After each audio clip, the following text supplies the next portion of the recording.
and welcome. I am Felicity Eziwike with the news on the hour.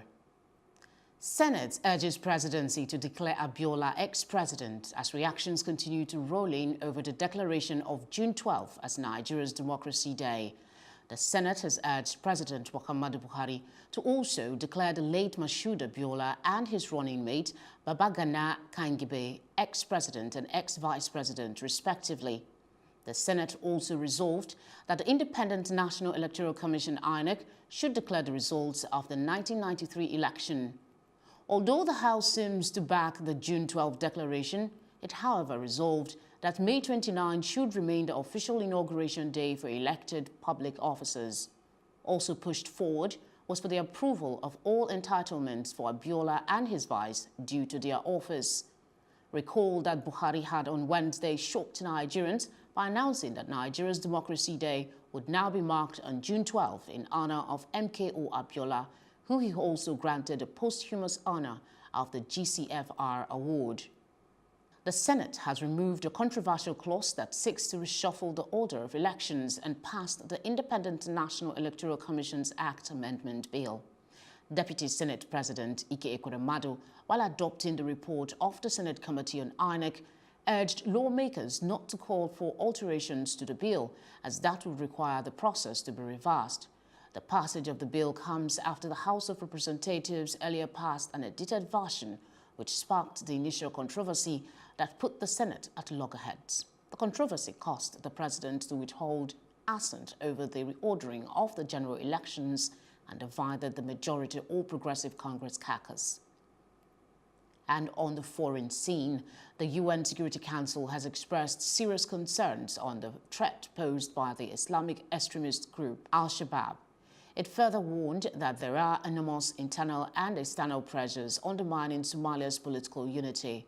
On Thursday, a presidential statement approved by the 15-member council calls for more efforts and measures to prevent situations that would amount to regional crisis and prevent further disputes spreading over into Somalia.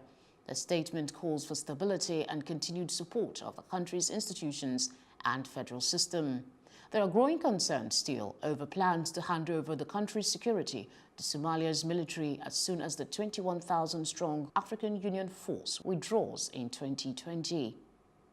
Still on the foreign scene, Mohammed Shawar, Khalil Mohammed, Bashir Mohammed, Umar Harap, Mohammed Asif from Pakistan, and Kastan Yossi, a Ugandan, are the suspects in yet another document forgery scandal in Rwanda.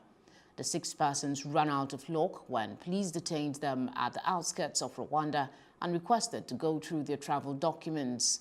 On close scrutiny, however, it was discovered that their resident permits were all forged documents. According to Kigezi Regional Police spokesperson, the suspects were earlier arrested on April 3, 2018 at the Muzanze border of Rwanda while heading to the Democratic Republic of Congo, having exited through Uganda's border in the Kisoro district. The suspects are currently in custody and would be transferred to Uganda for further investigation. And in business, strategies by the Central Bank of Nigeria to preserve the valuation of the naira against the greenback have paid off, as the naira was on a record high yesterday at the parallel market segment of the Nigerian FX market.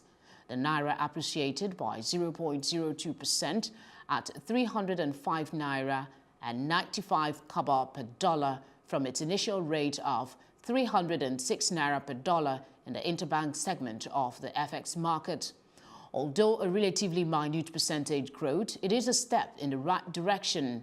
The black market also benefited as the naira advanced by 70 kobo to an impressive 2-year high at 360 naira 50 kobo against the dollar, which might have been as a result of the lower sale rate of 357 naira per dollar by the bank to BDC operators.